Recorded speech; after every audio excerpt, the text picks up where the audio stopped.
إن الحمد لله والصلاة والسلام على رسول الله وعلى آله وأصحابه ومن تبع بهداه أما بعد সম্মানিত ভাই ও বন্ধুগণ, আজকের আলোচনার বিষয়বস্তু হলো নবজাতক শিশুর বাবা মা এবং অভিভাবকদের করণীয়। একটি শিশু যখন দুনিয়াতে আসে তখন তার অভিভাবক হিসাবে বাবা মা, দাদা দাদি, নানা নানি যারা তার অভিভাবক থাকেন তাদের বেশ কিছু করণীয় আছে। এই করণীয়গুলোর বেশিরভাগ আমাদের সমাজে মানুষ জানেই না, খুব কম মানুষই জেনে থাকার কথা। আমরা আজকের আলোচনা ইনশাআল্লাহ 13টি করণীয়র কথা উল্লেখ করব কোরআন এবং সুন্নাহর আলোকে। এই 13টি করণীয়র আমার মনে হয় যে 10টি করণীয় সম্পর্কে আমাদের সমাজের বেশিরভাগ লোক জানেই না, ধারণাই নেই করবে কি। তো বিষয়টি এজন্য খুবই গুরুত্বপূর্ণ। আবার একটি শিশুর জন্মের পরে এমন কিছু কাজ আমরা করি যেগুলো আসলে কোরআন হাদিস আমাদেরকে করতে বলে নাই, বরং কোরআন হাদিসের দৃষ্টিতে কোনোটি নিষিদ্ধ, সেরকম অনেক কাজ আমরা করি। আবার যেগুলো করা দরকার তার অনেক কাজ আমাদের ছুটে যায়। সবাই আমরা অভিভাবক, কেউ হয়তো সন্তানের বাপ, আর না হলে সন্তানের বাপ হব ইনশাআল্লাহ। আর অনেকে তো বাপ হয়ে এখন দাদা হওয়ার উপক্রম, নানা হওয়ার উপক্রম, ঠিক কিনা? তো সন্তানের অভিভাবকত্ব থেকে আমরা কেউই কি নই, খালি না। সবাই কোনো না কোনো ভাবে কোনো না কোনো শিশুর অভিভাবকত্ব করছি বা করার স্কোপ বা সুযোগ আমাদের আসবে। অতএব একজন অনাগত শিশু এখনো আসে না দুনিয়াতে, আসবে। তার আসার পর আমাদের করণীয়গুলো কি কি, সুন্নাহ ভিত্তিক আমলগুলো কি কি, সেগুলো জানা থাকা খুবই গুরুত্বপূর্ণ। আল্লাহ তাআলা আমাদের সকলকে জানা এবং আমলের তৌফিক দান করেন। প্রিয় ভাইরা, আমরা বিভিন্ন কোরআন এবং হাদিস ঘেটে মোটামুটি 13টি আমল বের করেছি যে একটি শিশুর জন্মের পর এই 13টি করণীয় একজন অভিভাবকের জন্য, একজন বাবার জন্য, একজন দাদার জন্য, একজন নানার জন্য, একজন মায়ের জন্য এই কাজগুলো করা উচিত। তার ভিতরে সর্বপ্রথম যে কাজটি সেটি হলো শয়তান থেকে সুরক্ষিত রাখার জন্য শিশুকে একটি আমল। আমরা সবাই জানি বনি আদমের সবচেয়ে বড় শত্রুকে, সবচেয়ে বড় শত্রু শয়তান, যার সঙ্গে আমাদের শত্রুতা শুরু হয়েছে সেই জান্নাত থেকে বের হওয়ার ঘটনাকে কেন্দ্র করে। তখন থেকে সে ঘোষণা দিয়ে আমাদের সঙ্গে শত্রুতা শুরু করছে। শয়তান ঘোষণা দিয়ে শত্রুতা শুরু করেছে। আল্লাহ সুবহানাহু ওয়া তাআলা কোরআনে বিস্তারিত উল্লেখ করেছে সে আমাদের পথের মোড়ে মোড়ে দাঁড়াবে, আমাদেরকে বিপদগামী করবে, জাহান্নামে নিয়ে ছাড়বে, সে একা যাবে না। এই যে তার চ্যালেঞ্জগুলো যেগুলো কোরআনে উল্লেখিত হয়েছে, সেই চ্যালেঞ্জের কারণে একজন মানুষের সবচেয়ে বড় শত্রু শয়তান, এবং সেই হলো আসল শত্রু, সেই হলো চিরশত্রু। কোনো মানুষের কি হতে পারে না, চিরশত্রু হতে পারে না। মানুষের চিরশত্রু কে হবে? একমাত্র শয়তান। অতএব একজন সচেতন, দায়িত্ববান, সন্তানের হিতাকাঙ্ক্ষী অভিভাবকের প্রথম করণীয় হলো আমার শিশুটি, আমার সন্তানটি, আমার নাতি নাতনি, তারা যেন দুনিয়াতে আসার পরে এই দুনিয়াতে তাদের সবচাইতে বড় শত্রুর শত্রুতা থেকে নিরাপদে থাকতে পারে। এই ব্যবস্থা গ্রহণ করা একজন অভিভাবকের সবচাইতে বড় দায়িত্ব। কথা বুঝে আসছে? তো সেই জন্য নবী সাল্লাল্লাহু আলাইহি ওয়াসাল্লাম আমাদেরকে একটা আমল শিক্ষা দিয়েছেন। এটি হলো সন্তান জন্মের আগে একটা আমল, পরে আরেকটা আমল। এই দুইটাই হলো সুরক্ষার জন্য। আমি বলি টিকা, বিভিন্ন রোগ যাতে না হয় আগে থেকে নিরাপত্তার জন্য টিকা নেওয়ার ব্যবস্থা আছে না? তো এই দুইটা আমলকে আমি বলি টিকার মতো। আগে থেকেই রোগ প্রতিরোধ ব্যবস্থা, শয়তানের আক্রমণ থেকে প্রতিরক্ষার জন্য শিশুর দুটি ব্যবস্থা কোরআন এবং সুন্নাহ আমাদেরকে বাতলে দিয়েছে। একটি শিশু যাতে বড় ধরনের শয়তানের কোনো অ্যাটাক থেকে, আক্রমণ থেকে আল্লাহ তাআলা যেন তাকে হেফাজতে রাখেন, এজন্য আল্লাহর আশ্রয় চেয়ে নেওয়া তার জন্য। একটা হলো সন্তান দুনিয়াতে আসার আগে, আরেকটা হলো সন্তান দুনিয়াতে আসার পরে। দুইটা আমল। সন্তান দুনিয়াতে আসার আগের যে আমলটি, সে আমলটি সম্পর্কে সহিহ বুখারীতে বর্ণিত হয়েছে। আব্দুল্লাহ ইবনে আব্বাস রাদিয়াল্লাহু তাআলা আনহু তিনি বর্ণনা করেছেন যে নবী সাল্লাল্লাহু আলাইহি ওয়াসাল্লাম বলেছেন, লাউ আন্না আহাদাকুম ইযা আতা আহলাহু, তোমাদের কেউ যদি স্ত্রী সহবাসের সময় এই দোয়াটি পড়ে বলে বিসমিল্লাহি আল্লাহুম্মা জান্নিবনাশ শাইতানা ওয়া জান্নিবিশ শাইতানা মা রাযাকতানা। এই দোয়াটি যদি পড়ে তাহলে কি হবে? ফাকুদিয়া বাইনাহুমা ওয়ালাদ, এই মিলনের ফলে যদি কোনো সন্তান আল্লাহ তাআলা তাদেরকে দান করেন তাহলে লাম ইয়াদুররুহু শায়তানুন আবাদা, কখনোই শয়তান ওই শিশুর ক্ষতি করতে পারবে না। শয়তান এর ক্ষতি থেকে ওই শিশুটা সুরক্ষিত হয়ে যাবে যদি বাবা মা এই দোয়াটি পড়ে থাকে। দোয়ার অর্থ কি? আল্লাহুম্মা জান্নিবনাশ শায়তানা, আল্লাহ আমাদেরকে শয়তান থেকে আপনি হেফাজত করেন, নিরাপদে রাখেন। ওয়া জান্নিবিশ শায়তানা মা রাযাকতানা, আর আমাদেরকে যে শিশু, যে সন্তান আপনি দিবেন, রিজিক হিসাবে দান করবেন, সেই শিশু, সেই সন্তানকেও আপনি শয়তানের আক্রমণ থেকে হেফাজত করবেন। এই দোয়া যদি কেউ পড়ে তো আল্লাহ সুবহানাহু ওয়া তাআলা ওই সন্তানকে আজীবন কখনোই শয়তানের বড় কোনো আক্রমণ, বড় ধরনের কোনো ক্ষতি, তাকে মুরতাদ বানায় দেওয়া, অমানুষ করে দেওয়া, একেবারে বিপদগামী করে দেওয়া, এরকম বড় দায় কোনো ক্ষতি তার করবে না ইনশাআল্লাহ। প্রিয় ভাইরা, একটি আমল আমরা পেয়ে গেলাম। সন্তান দুনিয়াতে আসার আগেই বাবা মা যদি এই আমলটি করে তাহলে তার সন্তানের জীবনের বিরাট বড় একটি সুরক্ষা হয়ে গেল, একটা প্রতিরক্ষা ব্যবস্থা হয়ে গেল।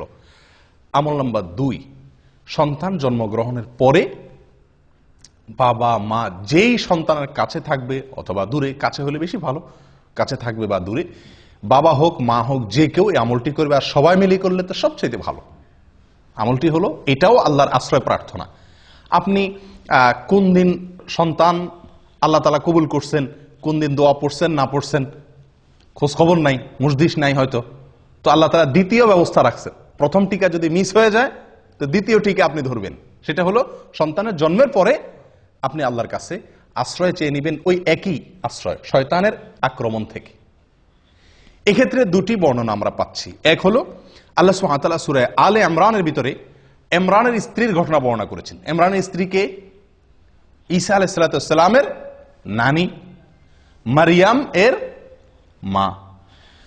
যখন মারিয়াম তার গর্ভে এসেছিল তখন তিনি আল্লাহর কাছে ফরিয়াদ করেছিলেন। কি ফরিয়াদ?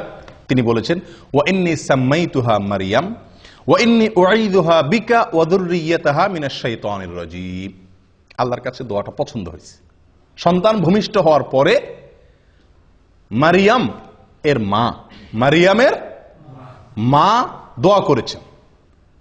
মারিয়ামের মা দোয়া করেছেন, ইমরানের স্ত্রী, সূরা আলে ইমরান যে কোরআনে বর্ণিত হয়েছে না, এই ইমরানের স্ত্রী ঈসা আলাইহিস সালামের নানী, তিনি দোয়া করেছেন, আল্লাহ যে শিশু আপনি দান করছেন আমাকে, এর নাম আমি মারিয়াম রাখলাম, আর একে আমি আপনার কাছে এর জন্য আশ্রয় চাই। আল্লাহ আপনার আশ্রয় আমি প্রার্থনা করি, আমার এই সন্তানের জন্য আপনি আশ্রয় দিয়েন। কোত্থেকে? শয়তানের শয়তানি থেকে, শয়তানের শয়তানি থেকে আমার এই মেয়েকে এবং এই মেয়ের যত বংশধর আছে আসবে তাদের সবাইকে আপনি শয়তানের শয়তানি থেকে কি দিয়েন? আশ্রয় দিয়েন। দোয়াটি কি করছেন? মারিয়ামের মা। আপনারা আলহামদুলিল্লাহ সবাই মোটামুটি মক্কা মদিনা গেছেন, তাই না? আমাদের দেশ থেকেও হাজিরা আসলে, এখান থেকেও হাজিরা গেলে মরিয়ম ফুল কিনে, দেখছেন আপনারা? মরিয়ম ফুল কিনে। কেন মরিয়ম ফুল কিনে? আবার ওই কি মরিয়ম খেজুরও একটা আছে সম্ভবত, না? মরিয়ম খেজুর কিনে, মরিয়ম ফুল কিনে। কেন? ওই যে মারিয়াম আলাইহিস সালাম, তার গর্ভে আল্লাহ সুবহানাহু ওয়া তাআলা কুদরতিভাবে যে সন্তান দিয়েছিলেন ঈসা আলাইহিস সালামকে, তার জন্মটা হয়েছে একমাত্র মানে সরাসরি আল্লাহর কুদরতে, তাই না? এবং তার বর্ণনা আল্লাহ কোরআনে উল্লেখ করেছেন। তিনি গাছের সাথে হেলান দিয়ে বসেছিলেন, খেজুর গাছের সাথে, আল্লাহ বলছেন ধাক্কা দিয়েছেন, খেজুর পড়ছে, তিনি সেখান থেকে খাইছেন, আল্লাহ তাআলা খুব সহজে গর্ভ খালাস করে দিয়েছেন। এখন এই ভালো সন্তান বা যাতে ভালোভাবে দুনিয়াতে আসে সেজন্য মানুষ মরিয়ম ফুল কিনে, সেজন্য মানুষ ওই মরিয়ম খেজুর তালাশ করে। কোত্থেকে সেই মরিয়ম খেজুর? 2000 বছর আগের খেজুর গাছ এখন কোত্থেকে আসবে? কে বা কারা নাম দিছে আর ধুমছে মানুষ কিনতেছে। হ্যাঁ, মরিয়ম খেজুর ওই গর্ভধারণকারী মায়েদেরকে খাওয়ায়, এই বিশ্বাস রেখা যেটা খাওয়াইলে কি হবে? সন্তান সহজে খালাস হবে বা বের হবে। আশ্চর্য কথা, যেই আমল কোরআনে বর্ণিত হয়েছে, মারিয়ামের মায়ের যেই দোয়া আল্লাহ পছন্দ করে কোরআনে যুক্ত করে দিয়েছেন, ওই খেজুর, মারিয়ামের খেজুর সংরক্ষিত থাকা সহজ না। কোথাকার কোন মারিয়াম ফুল, কিন্তু আপনার এই যে আমল, এটি তো কোরআনে সংরক্ষণ করা হয়েছে, এটা তো আর ভুল নয়। মারিয়ামের মা যে দোয়া করেছিলেন গর্ভ থেকে সন্তানকে ভূমিষ্ঠ করার পর, সে আমল আমরা জানিও না, করিও না। ওই যেগুলা আপনার মানে কোথাকার কোন কে বা কারা ছড়াই দিছে, সে মরিয়ম খেজুর কিনে কিনে খাওয়াচ্ছি, মরিয়ম ফুল আমরা কিনতেছি। আল্লাহ তাআলা আমাদেরকে হেদায়েত দান করেন। প্রিয় ভাইয়েরা, শিশুর জন্মের পরে একজন অভিভাবকের দ্বিতীয় করণীয় হলো, প্রথম করণীয় আশ্রয় চাইয়ে দোয়া করা, সহবাসের দোয়া পড়া সব সময়। আর দ্বিতীয় করণীয় হলো সন্তান দুনিয়াতে আসার পরে প্রথমেই তাকে আল্লাহর কাছে কি করে দেওয়া, সমর্পণ করে দেওয়া, সুপর্দ করে দেওয়া, যে আল্লাহ এই যে আসলো, এই যে আপনার বান্দা দুনিয়াতে আসছে, কঠিন চ্যালেঞ্জ তার সামনে, কঠিন চ্যালেঞ্জ। যে পৃথিবী, বিশেষ করে আজকে যে সমাজ ব্যবস্থা, যে পরিবেশ, এই সবগুলোকে ডিঙ্গিয়ে জান্নাতে যাওয়া খুব সহজ কাজ নয় আল্লাহ, বড় কঠিন। চতুর্দিকে কাঁটা আর কাঁটা, হারামের কাঁটা, শিরকের কাঁটা, নাফরমানের কাঁটা, বেদাতের কাঁটা, ফাসিকি কাজের কাঁটা বোঝায় চতুর্দিকে। আল্লাহ, এই শিশুকে আপনি যদি আশ্রয় না দেন, শয়তানের শয়তানি থেকে সে বাঁচতে পারবে না। একজন দায়িত্বশীল অভিভাবকের এই জন্য দ্বিতীয় করণীয় হলো এই দোয়াটি পাঠ করা, শয়তানের আশ্রয় থেকে প্রার্থনা করে মারিয়ামের মা যেরকম দোয়া করছেন সেরকম দোয়া করা। নিজের ভাষায় করা যেতে পারে, আল্লাহ আপনি এই শিশুকে আপনি শয়তানের আক্রমণ থেকে, শয়তান যেন তাকে বিপদগামী করতে না পারে, তার ক্ষতি করতে না পারে, তাকে যেন পথ থেকে সরায় দিতে না পারে, সিরাতে মুস্তাকিম থেকে। আল্লাহ, জীবনের প্রথমেই আপনার কাছে আমি এই ভিক্ষা চেয়ে নিচ্ছি, এই প্রার্থনা করে চেয়ে নিচ্ছি।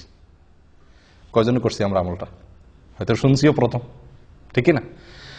আচ্ছা, এইগুলো তো মারিয়ামের মায়ের আমল। কোরআনে আল্লাহ যেটা উল্লেখ করেছেন, তিনি দোয়া করেছেন আল্লাহর কাছে যে আল্লাহ আমি এই শিশুকে আপনার কাছে এবং তার যত বংশধর আসবে তাদের সবাই যেহেতু আমাদেরই বংশধর হবে, তো তাদের সবাইকে আপনি শয়তানের আক্রমণ থেকে হেফাজত করিয়েন। আল্লাহ সুবহানাহু ওয়া তাআলা রক্ষা করছেন। আল্লাহ তাআলা কি করছেন? রক্ষা করছেন। সুবহানাল্লাহ। মারিয়ামের সন্তান ঈসা, এদেরকে আল্লাহ তাআলা কি করছেন? শয়তানের আক্রমণ থেকে রক্ষা করেছেন। কোরআনে তার উল্লেখ আছে, কোরআন এবং সুন্নাতে তার উল্লেখ আছে। শয়তান যে কোনো শিশুর মৃত্যুর পরে একটা অ্যাটাক করে, জন্মের পরে একটা আক্রমণ করে। আল্লাহ সুবহানাহু ওয়া তাআলা সেখান থেকে হেফাজতে রাখেন। বিস্তারিত অনেক আলোচনা এখানে আছে, সেদিকে যাচ্ছি না। এই আমলটার দ্বিতীয় সূত্র নেন নবী সাল্লাল্লাহু আলাইহি সাল্লামের আমল থেকে। এটিও সহিহ বুখারীতে বর্ণিত আছে এবং আব্দুল্লাহ ইবনে আব্বাস রাদিয়াল্লাহু আনহু বর্ণনা করেছেন। নবী সাল্লাল্লাহু আলাইহি সাল্লাম যখন হাসান এবং হোসেন রাদিয়াল্লাহু তাআলা আনহুমার জন্ম হয়েছিল, তার নাতি হাসান এবং হোসেন রাদিয়াল্লাহু তাআলা আনহুমার জন্ম হয়েছিল, তখন তিনি একটা দোয়া পড়ছেন। কি দোয়া পড়ছেন? জন্মের পরে বলতে একেবারে জন্মের পরপরই করছেন এমনটা হাদিস থেকে পরিষ্কার বোঝা যায় না অবশ্য। তাদের জন্য তিনি আশ্রয় প্রার্থনা করতেন, দোয়া করতেন। বুঝা আসছে কথা? কিরকম দোয়া করতেন? দোয়া করতেন এই, উআইযুকুমা বিকালিমাতিল্লাহি তাম্মাহ মিন কুল্লি শাইতানিন ওয়া হাম্মাহ ওয়া মিন কুল্লি আইনিন লাম্মাহ। উআইযুকুমা বিকালিমাতিল্লাহি তাম্মাহ মিন কুল্লি শাইতানিন ওয়া হাম্মাহ ওয়া মিন কুল্লি আইনিন লাম্মাহ। হুবহু এটা পড়া কোনো জরুরি না, উনি দুইজনের জন্য দোয়া করছেন, এর জন্য উআইযুকুমা বলেছেন। এটা জন্মের পরপরই করতে হবে, এটা জরুরি না। বাকি জন্মের পরে যে কোনো সময় শিশুর জন্য এই দোয়াটি করা অভিভাবকের। দোয়াটির অর্থ হলো এই, আমি হে শিশু তোমাকে আল্লাহর আশ্রয় চাই, অথবা হে আল্লাহ আমি আশ্রয় চাই এই শিশুর জন্য আমি আপনার আশ্রয় চাই দুটি বিষয় থেকে। এক হলো শয়তানের আক্রমণ থেকে, যেটা মারিয়ামের মা দোয়া করছিলেন। আরেকটা নবী সাল্লাল্লাহু আলাইহি ওয়াসাল্লাম যোগ করছেন, সেটা কি? বদনজর থেকে। শিশুদের প্রতি একটু বদনজরটা বেশি লাগে, এটাই বাস্তবতা। তো নবী সাল্লাল্লাহু আলাইহি ওয়াসাল্লাম তার নাতি হাসান হোসেনের জন্য দোয়া চেয়ে নিয়েছিলেন যেন আল্লাহ তাআলা তাদেরকে শয়তান থেকে কি করেন? হেফাজতে রাখেন এবং বদনজর থেকে হেফাজতে রাখেন। তাহলে আমরা দ্বিতীয় আমল পেয়ে গেলাম তো আলহামদুলিল্লাহ, যে সন্তানের জন্মগ্রহণের পরে সুবিধা মতো আল্লাহর কাছে কি চেয়ে নিব? তার জন্য শয়তান থেকে আশ্রয় চেয়ে নেব ইনশাআল্লাহ। করবেন তো আমলটা? আল্লাহ চান তো? আল্লাহ তাআলা তৌফিক দান করেন। 3 নম্বর আমল, 3 নম্বর আমল হলো ভাই, সন্তান জন্মগ্রহণ করার পর সেই সংবাদ যদি আপনার কাছে আসে, সন্তানের জন্মের সংবাদ, সুসংবাদ যদি আপনি পান, তাহলে সেই সুসংবাদ পাওয়ার পরে সর্বপ্রথম কি কথাটা বলবেন? আমরা কি কথাটা বলি আগে সেটা বলেন। যে কোনো সন্তান জন্মগ্রহণের সংবাদ পাইছেন, আপনার সাদিকের হয়েছে, আপনার নিজের হয়েছে, অথবা আপনার ভাইয়ের হয়েছে, হ্যাঁ, কারোর হয়েছে, প্রথম প্রশ্নটা কি হয়? ছেলে না মেয়ে, ঠিক কিনা? যদি সংবাদদাতা না বলে ছেলে হয়েছে না মেয়ে হয়েছে, যদি বলে যে ভাই আমার তো আল্লাহ একটা সন্তান দিছে, তো প্রথম আমরা প্রশ্ন করি কি, ছেলে না মেয়ে। তো এটা বিরাট একটা আমাদের জন্য সংশোধনী।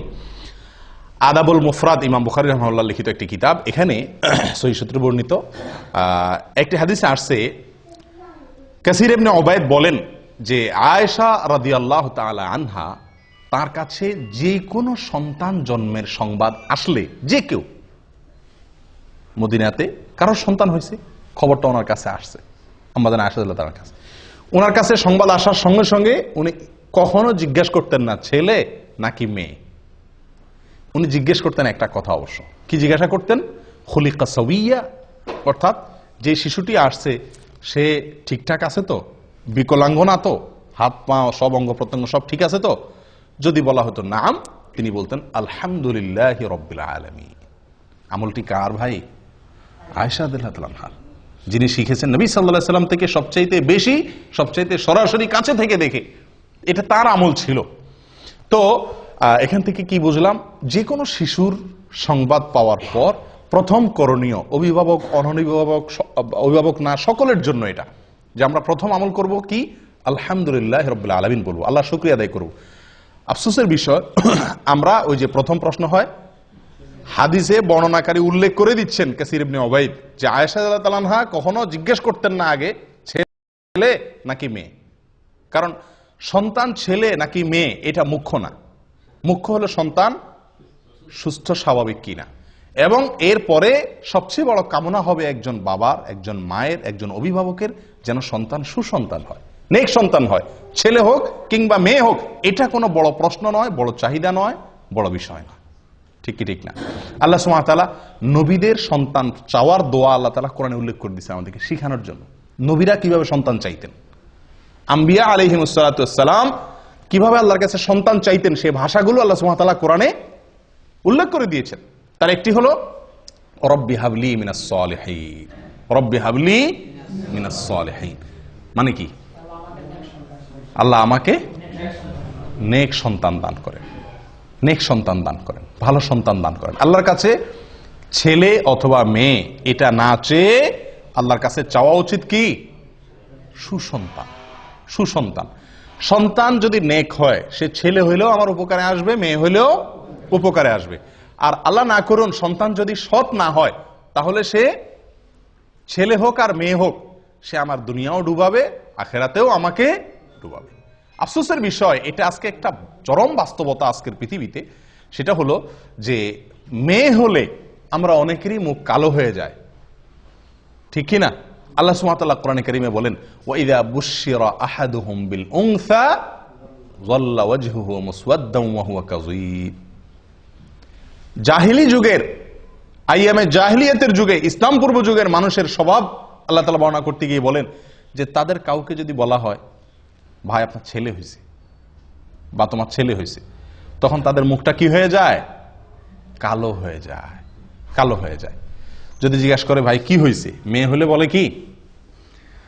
মেয়ে হয়েছে, মেয়ে। মানে ভাবটা এমন থাকে যে উনি খুশি না। আর ছেলে হলে মাশাআল্লাহ পুরো গালে হাসি দিয়া বলে হ্যাঁ আপনাদের ভাতিজা হয়েছে, আলহামদুলিল্লাহ। ঠিক না ঠিক? এগুলো মূর্খতা ছাড়া আর কিছু না ভাই, মূর্খতা। একটা মানুষের শুধু মেয়ে হচ্ছে, তার একটা ছেলে হচ্ছে না, অথবা একজনের শুধু ছেলে হচ্ছে, একজনটা মেয়ে হচ্ছে না, ছেলে বা মেয়ের চাহিদা তার ভিতরে থাকা, এটা দোষের কিছু না। কিন্তু সন্তান হিসাবে ছেলে হলে খুশি হওয়া, মেয়ে হলে বেজার হওয়া, এগুলা বোকামি ছাড়া কিচ্ছু না। আমরা অনেকেই মনে করি যে আমাদের যদি ছেলে না থাকে তাহলে বংশে চেরাগ দিবে কে, বংশের বাতি কে জ্বালাবে, এটা একটা মানে বড় প্রশ্ন থাকে না। আপনি মরে কবরে যায় শুটকি হবেন, সেখানে গিয়ে আপনার কি জান্নাত হবে না জাহান্নাম হবে সেই টেনশনে আপনি শেষ হবেন, তখন দুনিয়াতে আপনার বংশে চেরাগ জ্বললো না, হারিকেন জ্বললো না, হেজাক লাইট জ্বললো না, মোমবাতি জ্বললো, এটা আপনার কোনো দরকার আছে? কি বলেন? এটা বোকামি ছাড়া আর কি, এটা নির্বুদ্ধিতা ছাড়া কিছুই না প্রিয় বন্ধুগণ। এই জন্য সন্তান সুসন্তান যেন হয় সেটা বরং আল্লাহর কাছে দোয়া করা। মেয়ে হলে এটাকে ভালো সঠিক তারবিয়ত লালন পালন করে সুপাত্রস্থ করতে পারলে, এটাকে ভালোভাবে লালন পালন করতে পারলে, ইনসাফ করতে পারলে, আদর ভালোবাসা দিয়ে, জান্নাতের ওয়াদা আছে। 2টা মেয়ে পারলে, 3টা মেয়ে পারলে, ছেলে 10টা ছেলে পারলেও কোন জান্নাতের ওয়াদা কোন হাদিসে নাই। নবী সাল্লাল্লাহু আলাইহি সাল্লাম, আমাদের নবী সাল্লাল্লাহু আলাইহি সাল্লামের 4টা মেয়েকে আল্লাহ তাআলা জীবিত রাখছেন। ছেলে দিছেন যেগুলা সব ছোটবেলায় শেষ নিয়ে গেছেন, বাঁচায় রাখছেন শুধু মেয়েগুলাকে। উনি নিজে মেয়েদের বাপ। এত যাদের কি হয় না, ছেলে হয় না বা ছেলে নাই, শুধু মেয়ে, আপনারা এটা ভাইবা খুশি হন যে নবী সাল্লাল্লাহু আলাইহি সাল্লাম মেয়েদের বাপ ছিল, আপনিও কি মেয়েদের বাপ। কোন কোন সালাফ বলেছেন আল আম্বিয়াউ আবুল বানাত, বেশিরভাগ নবীদেরকে আল্লাহ তাআলা ছেলের চাইতে মেয়ে বেশি দিয়েছেন। আর অভিজ্ঞতাও বলে এই যুগে ছেলেদের চাইতে মেয়েরা বাবা মারে কষ্ট কম দেয়। ছেলেরা বাপ মার মুখ যত বেশি চুনকালি দেয়, মেয়েরা ততটা দেয় না। মেয়েরা যতটা ভালোবাসে বাবা মাকে, ছেলেদের ভালোবাসা ততটা পাওয়া যায় না। মেয়েরা সব সময় স্বামীর সাথে ঝগড়া করে বাপ মার পক্ষ হয়ে, আর ছেলেরা বাপ মার সাথে ঝগড়া করে বউয়ের পক্ষ হয়ে। ঠিক না বেঠিক? এর মানে এই না যে আমি বলতেছি ছেলে খারাপ মেয়েই ভালো সব, বাকি বেশিরভাগ ঘটনা এরকম ঘটে থাকে। অতএব জন্মের পরে প্রথম কথা হবে আল্লাহর কাছে শুকরিয়া আদায় করা। ছেলে হইছে নাকি মেয়ে হইছে এই সমস্ত নিয়ে মুখ কালাকালি করা, এটা এক ধরনের কুফরি, এক ধরনের আল্লাহর নেয়ামতকে কি করা, ডিনাই করা, অস্বীকার করা। এটা উচিত নয়। আল্লাহ তাআলা আমাদেরকে সঠিকটা বোঝার তৌফিক দান করেন। তাহলে 3 নম্বর আমল হলো সন্তান জন্মের সংবাদ শোনার পরে, এটা শুধু অভিভাবকের জন্য না, সকলের জন্য প্রথম কাজ হলো কি করা, শোনার পরে আল্লাহর শুকর আদায় করা। আলহামদুলিল্লাহি রাব্বিল আলামিন বা আলহামদুলিল্লাহ। 4 নম্বর আমল, নবজাতক শিশু দুনিয়াতে আসার পরে তার কানে আজান দেওয়া। কি দেওয়া? কানে আজান দেওয়া। কানে আজান দেওয়া এটি একটি আমল। কয়জনে আপনাদের শিশুর জন্মের পরে আজান দেওয়ার ব্যবস্থা করছিলেন? এখানে হাত তোলেন তো দেখি। মাশাআল্লাহ। বাহিরে আজান দিল, এটা সঠিক হলো না। কানে আজান দিতে হবে। কানে আজান দেওয়া মানে আবার কি না, কানে মাইক ধরে আজান দেওয়া না। ছোট বাচ্চা তো মারাই যাবে, তাহলে অ্যাক্সিডেন্ট হবে। আজান দেওয়া বলতে কানের আজানের বাক্যগুলো তাকে কেউ ধরলো আপনার কোলে রেখে সামনে, তার কান বরাবর নিয়ে আপনি কি করলেন, আজানের বাক্যগুলা শুনায় দিলেন তাকে। এখানে চিৎকার করে করে জোর করে করে তার কানের কাছে মুখ নিয়ে কি নেওয়া না, আজান দেওয়া না। আজানের বাক্যগুলো তার কানে শুনিয়ে দেওয়া। তাকে প্রথম এই আল্লাহর জমিনে আসার পরে আল্লাহর কালিমা, সালাতের আহ্বান তার কানে পৌঁছে দেওয়া, এবং এর একটা প্রভাব তার জীবনে ফলবে ইনশাআল্লাহ। কথা বুঝে আসছে ভাই? আবু রাফি রাদিয়াল্লাহু তাআলা আনহু তিনি বর্ণনা করেছেন। কে? আবু রাফি রাদিয়াল্লাহু তাআলা আনহু তিনি বর্ণনা করেছেন, যেটি মুসনাদে আহমদে এসেছে, সুনানে তিরমিজিতে এসেছে, এবং ইমাম তিরমিজি রাহিমাহুল্লাহ হাদিসটিকে হাসান সহিহ বলে মন্তব্য করেছেন। কি আবু রাফি রাদিয়াল্লাহু তাআলা বলেন, রাআইতু রাসূলুল্লাহ সাল্লাল্লাহু আলাইহি ওয়াসাল্লাম আযানা ফি উযুনিল হাসানি হিনা ওয়ালাদাতু ফাতিমা বিসসালাহ। তিনি বলেন আমি নবী সাল্লাল্লাহু আলাইহি ওয়াসাল্লামকে দেখেছি, আমি নিজে দেখেছি, তিনি ফাতিমা রাদিয়াল্লাহু তাআলা আনহার ছেলে হাসানের জন্মের পরে তার কানে আজান দিয়েছেন। ঠিক নামাজের যে আজান হুবহু সেরকম আজান তিনি তার নাতি হাসান রাদিয়াল্লাহু তাআলার কানে দিয়েছেন। তাহলে এটা একটা আমল পাইলাম কি পাইলাম না? আজান দেওয়া। অনেকে বলেন বাম কানে একামত দেওয়া, ডান কানে আজান দেওয়া, বাম কানে। ডান কানে আজান দেওয়া তো নবী সাল্লাল্লাহু আলাইহি ওয়াসাল্লামের আমল থেকে সাবেত হলো, যদিও কেউ কেউ এটা নিয়েও এর সনদ নিয়ে অনেকে মন্তব্য করেছেন, কিন্তু আমার কাছে বিশুদ্ধ মনে হয় আজান দেওয়াটাই সুন্নাত, এই হাদিস দ্বারা যেহেতু সাবেত হয়েছে। বাম কানে একামত দেওয়া এটা কতটুকু প্রমাণিত? আমাদের সমাজে বাম কানেও একামত দেওয়ার কি আছে, রেওয়াজ বা সিস্টেম চালু আছে। তো এটা একেবারে ভিত্তিহীন না। এক্ষেত্রে 3টা হাদিস পাওয়া যায়। একটা হাদিস যেটা পাওয়া যায় সেটাকে জাল বলেছেন মুহাদ্দিসিন ইকরাম অনেকে, হাদিসটি ভিত্তিহীন। আরেকটাকে জয়ীব বলেছেন, যেটা সুনানে বাইহাকিতে বর্ণিত হয়েছে। আর আরেকটা হাদিস আছে যেটা নবী সাল্লাল্লাহু আলাইহি ওয়াসাল্লাম থেকে না, কোনো সাহাবী থেকেও না, একজন তাবী ওমর ইবনে আব্দুল আজিজ রাহিমাহুল্লাহ, ওনার থেকে বর্ণিত। ওমর ইবনে আব্দুল আজিজ ইসলামের খুব নামকরা একজন খলিফাদের, 4 খলিফার পরেই বলা হয় পঞ্চম খলিফা বলা হয়, অর্থাৎ খুব মানে সুশাসনের জন্য পৃথিবীর ইতিহাসে, মুসলমানদের গৌরবোজ্জ্বল ইতিহাসে যাদের নাম স্বর্ণের অক্ষরে লেখার মতো, তাদের মধ্যে অন্যতম হলেন ওমর ইবনে আব্দুল আজিজ রহমতুল্লাহ আলাইহি। ওনার থেকে বর্ণিত হয়েছে যে উনি বা শিশুর জন্মের পরে ডান কানে আজান দিতেন, বাম কানে একামত দিতেন। কিন্তু এই যে ওনার থেকে বর্ণিত হয়েছে, এটারও কোনো সনদ ছাড়াই অনেক সালাফ উল্লেখ করেছেন। যাই হোক, এই বিষয়টা এই জন্য এত বেশি মজবুতির সাথে প্রমাণিত নয়। এটি বগবীতে, তাফসীর বগবীতে আছে এবং অন্যান্য কিতাবে উল্লেখ আছে। তাহলে ডান কানে আজান দেওয়া, কানে আজান দেওয়া, এটা প্রমাণিত হলো। কয় নম্বর আমল গেল? 4 নম্বর আমল গেল। আমল নম্বর 5, পিতা সন্তানের জন্য কল্যাণের দোয়া করা, বরকতের দোয়া করা, বিভিন্ন জিনিস দোয়া করা। সারা জীবন তো দোয়া করবেনই, কিন্তু শিশুর জন্মের পরে শুরুর দিকে আল্লাহর কাছে কি করবেন? তার জন্য কিছু জিনিস চেয়ে নেবেন। খুব গুরুত্বপূর্ণ একটা আমল। এই আমলটি আদাবুল মুফরাদের ভিতরে আসছে, বিশুদ্ধ সূত্রে বর্ণিত। একজন সাহাবী মুআবিয়া ইবনে কুররাহ রাদিয়াল্লাহু তাআলা আনহু, মুআবিয়া ইবনে কুররাহ রাদিয়াল্লাহু তাআলা আনহু, তিনি বলেন, আমার ছেলে ইয়াস এর জন্ম যখন হয়েছিল, তো এলাকার যে সমস্ত সাহাবীরা আছেন, সিনিয়র সাহাবীরা, তারা আমার বাসায় আসছেন, তাদেরকে আমি মেহমানদারি করছি। সন্তান হয়েছে, বাসায় আসছেন আশপাশের পাড়ার লোকজন, সাহাবীরা। তো তারা এসে শিশুর জন্য কি করছেন? অনেক দোয়া করছেন তাদের মতো করে। আছে না যে মানুষ আসলে নবজাতক শিশু, নতুন শিশুর জন্য দোয়া করে, তো ওনারা তার মতো করে, যার মতো করে শিশুর জন্য কি করছেন? আল্লাহ তারা এই করো, সে করো, অনেক দোয়া করে দিয়েছেন। তো বাবা হিসাবে মুআবিয়া ইবনে কুররাহ রাদিয়াল্লাহু তাআলা আনহু, তার মনের ভিতরে একটু খুঁতমুতে ভাব রয়ে গেছে যে ওনারা দোয়া করছেন, কিছু জিনিস আল্লাহর কাছে চাইছেন, ঠিক আছে, কিন্তু আমার বিশেষ কিছু চাওয়া আছে ছেলেকে দিয়ে, আমার কিছু টার্গেট আছে, আমারও কিছু চাওয়া আছে, কিন্তু সেগুলো ওনারা বলেন নাই। তো তিনি তাদেরকে লক্ষ্য করে বলছেন যে বারাকাল্লাহু লাকুম ফীমা দাআউতুম, আপনারা যে আমার শিশুটার জন্য, ছেলেটার জন্য, ইয়াসের জন্য দোয়া করে দিয়েছেন, এই জন্য আল্লাহ আপনাদের বরকত দান করুক। তবে আমার কিছু দোয়া আছে, আমি এখন একটু বলবো, আপনারা সাথে একটু কি বলেন? আমিন বলেন। তখন তিনি বলেন যে আমি কয়েকটা দোয়া তখন করছি আমার শিশুর জন্য, তার যেন সে দিনদার হয়, মুত্তাকি ফরজগার হয়, তার যেন ব্রেন ভালো হয়, মেধাবী হয়, এরকম কয়েকটা দোয়া করছি। এই দোয়া করার পরে ওনার সাথে আমিন বলছেন। মুআবিয়া ইবনে কুররাহ রাদিয়াল্লাহু তাআলা বলেন যে আমি এই শিশুর বড় হওয়ার পরে, আমার ছেলে যখন বড় হয়েছে, তো এর ভিতরে আমি ওই যে দোয়া তার জন্য করছিলাম, আমি লক্ষ্য করে দেখছি তে প্রত্যেকটি দোয়া খেটে গেছে এবং তার জীবনে ফলে গেছে, আমি দেখছি। তাহলে বাবা হিসাবে একজন সাহাবীর আমল পাইলাম যে উনি বাবা হিসাবে সন্তানের জন্য কি করছেন? বিভিন্ন জিনিস আল্লাহর কাছে শুরুতেই চেয়ে নিয়েছেন। কয় নম্বর আমল গেল? 5 নম্বর। আমল নম্বর 6, তাহনিক করা। কি করা ভাই? তাহনিক। তাহনিক করছেন আপনারা কেউ শিশুর জন্য? কজন তাহনিক করছেন বলেন? হয়তো নামই শুনছেন প্রথম, ঠিক না? এটি একটি আমল, এটি একটি আমল এবং সুন্নাত। এটি বিলুপ্ত আমলগুলোর মধ্য থেকে একটি আমল। তাহনিক হলো শিশুর জন্মের পরে তার মুখে প্রথম খাবার হিসাবে মায়ের বুকের শাল দুধ খাবে, ওটা তো ঠিক আছেই। আর এর বাইরে খেজুর চাবায়া মুখের লালাতে হালকা ভেজার পরে তার মুখে একটু দেওয়া, যাতে করে রসটা যায় তার মুখে, সে যাতে চেটে খেতে পারে, বাস এরকম করে। আবার খেজুর বা খেজুরের কোনো অংশ দিলে তো গলা আটকিবে, ছেলে বাচ্চার জন্য কষ্ট হবে, ক্ষতি হবে, সেটা না। মুখের ভিতরে চাবায়া ওইটাকে ভিজায়া তার মুখে দেওয়া, যাতে করে সে শুধু রসটুকু, সামান্য একটু রস চেটে নিতে পারে, খেতে পারে। এটাকে বলা হয় তাহনিক।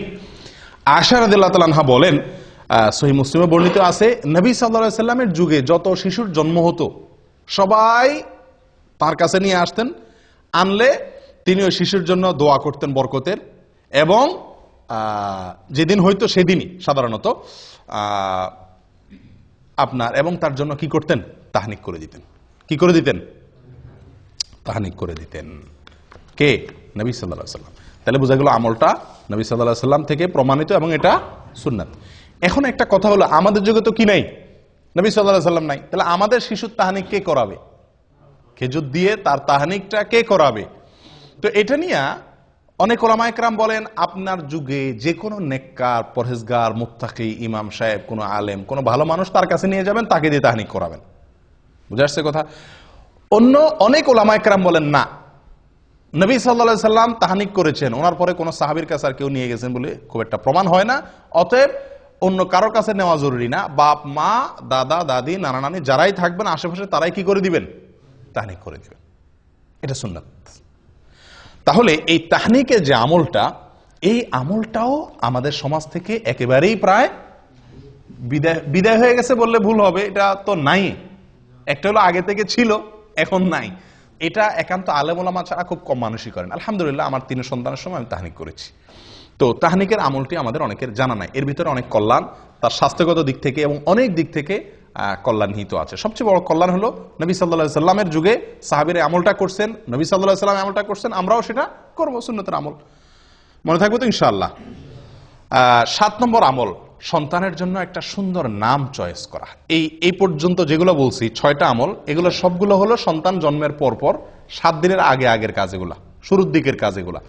আর এখন থেকে নিয়ে শেষ পর্যন্ত যে আমলগুলো বলবো, এই আমলগুলো হলো সন্তান জন্মের পরে 7 নম্বর দিনের আমল। এই 7 নম্বর দিনের আমলের ভিতরে 1 নম্বর আমল এবং সিরিয়ালে 7 নম্বর আমল হলো সুন্দর একটা নাম রাখা। কি রাখা ভাই? সুন্দর একটা নাম রাখা। এবং এই সম্পর্কে আবু মুসা আশআরী রাদিয়াল্লাহু তাআলা আনহুর এক হাদিসে বর্ণিত হয়েছে। তিনি বলেন, উলিদ আলী গুলাম, আমার একটা শিশু হয়েছিল, একবার ছেলে হয়েছিল। তো ফাআতাইতু বিহিন নবী সাল্লাল্লাহু আলাইহি ওয়াসাল্লাম, আমি নবী সাল্লাল্লাহু আলাইহি ওয়াসাল্লামের কাছে তাকে নিয়ে আসছি। ফাসাম্মাহু ইব্রাহিম, তিনি তাকে তখন ইব্রাহিম নাম রাখলেন। ফাহান্নাকাহু বিতামারিহি তামারাতিন, এবং একটা খেজুর দিয়ে তিনি তার তাহনিক করাই দিলেন এবং তাকে বরকতের দোয়া করলেন। এরপরে শিশুটা আমার হাতে দিয়ে দিলেন। 3টা আমল করলেন। এই হাদিস থেকে প্রমাণ হলো, বুখারীর হাদিস। তাহলে নাম রাখলেন নবী সাল্লাল্লাহু আলাইহি ওয়াসাল্লাম। শিশুর নাম রাখতে হয়, এটা বাবা মা বা অভিভাবকদের কর্তব্য। এবং এই নাম রাখাটা আপনার জন্মের দিন হতে পারে, 3 নম্বর দিনও হতে পারে, তবে কোন কোন বর্ণনাতে 7 নম্বর দিনের কথাও আসছে। এটা কোনো বাধ্যবাধকতা না যে এই দিনই রাখতে হবে, তবে 7 নম্বর দিনের ভেতরে নামটা রেখে ফেলা উচিত। অনেক সময় আমরা অনেক দেরি করে ফেলি, 7 নম্বর দিনের ভিতরে রেখে যাওয়া উচিত। নাম, সবচেয়ে উত্তম নাম, সবচেয়ে শ্রেষ্ঠ এবং বেস্ট নাম কোনটা? আব্দুল্লাহ এবং আব্দুর রহমান।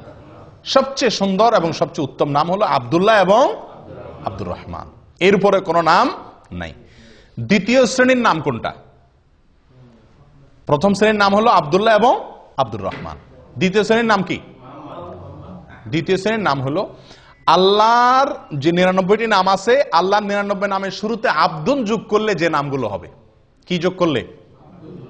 আব্দুন যোগ করলে যে নামগুলো হবে। যেমন আব্দুল খালেক, আব্দুল মালিক, আব্দুল গফফার, আব্দুল সত্তার, আব্দুল গফুর, আব্দুর রহিম, আব্দুল ওদুদ, যত আল্লাহর 99 নাম দিয়ে যে নাম আছে, আমরা নাম খুঁজে পাই না।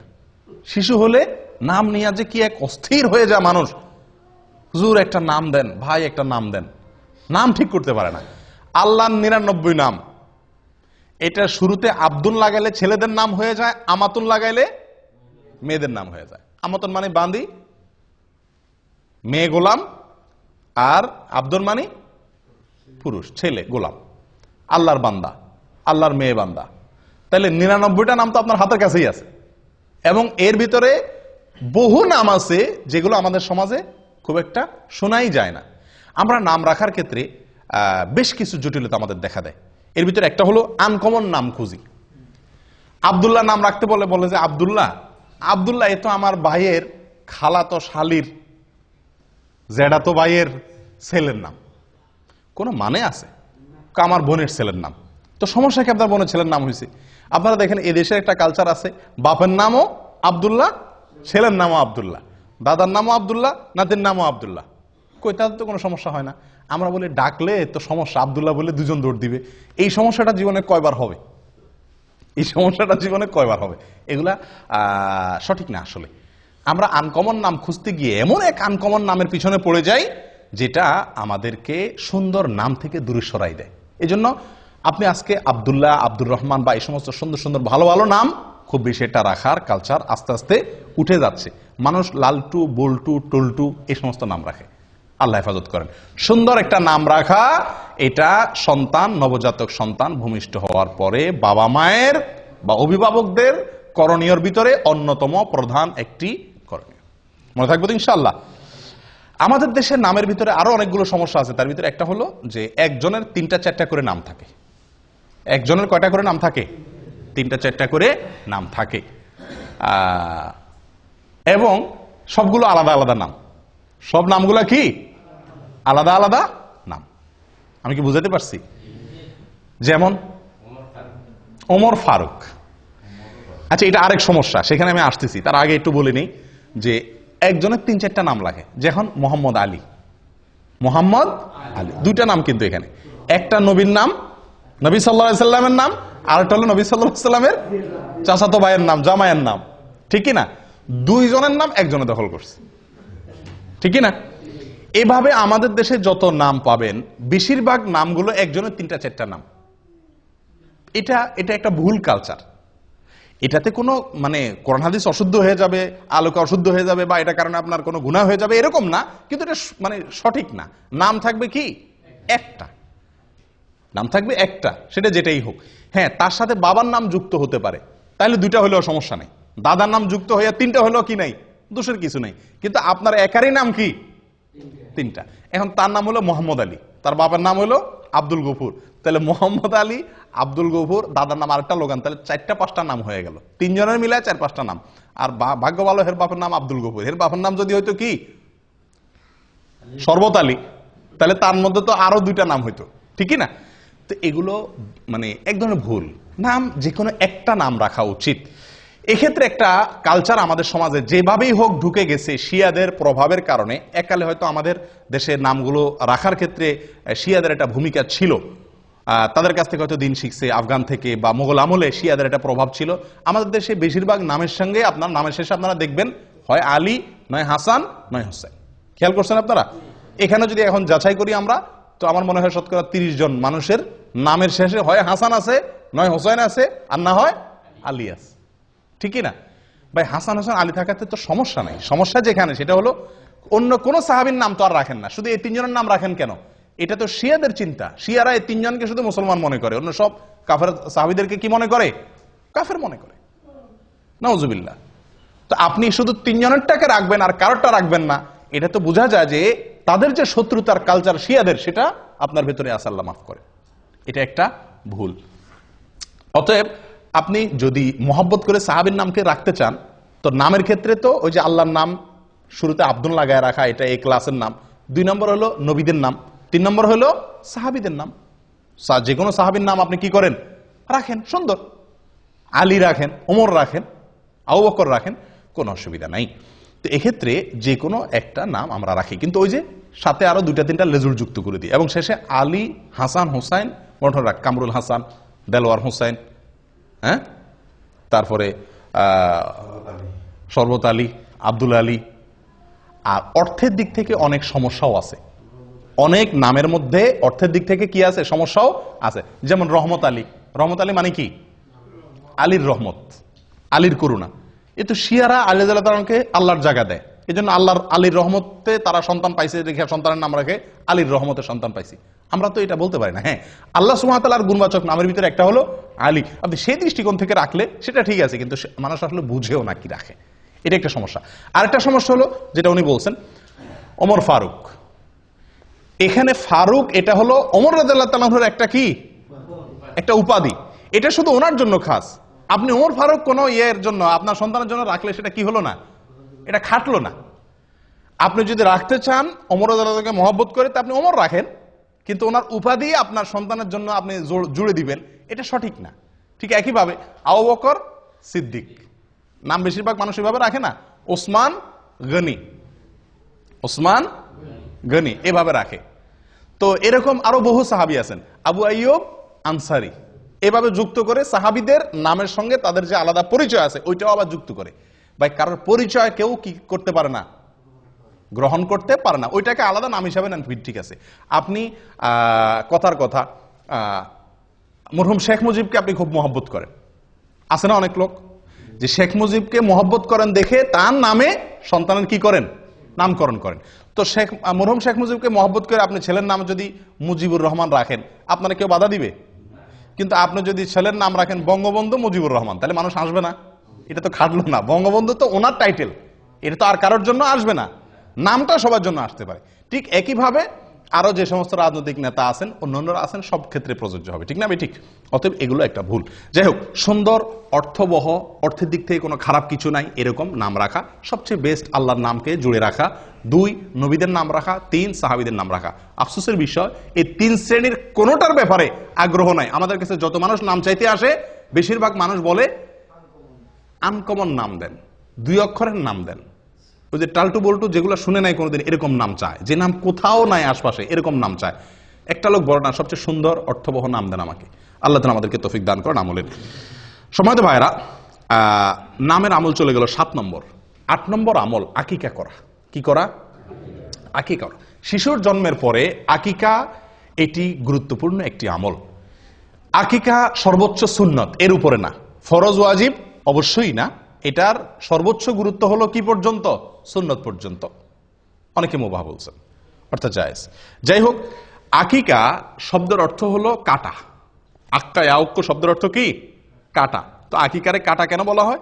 কারণ ওই দিন ছাগল জবা হয়, কাটা হয়।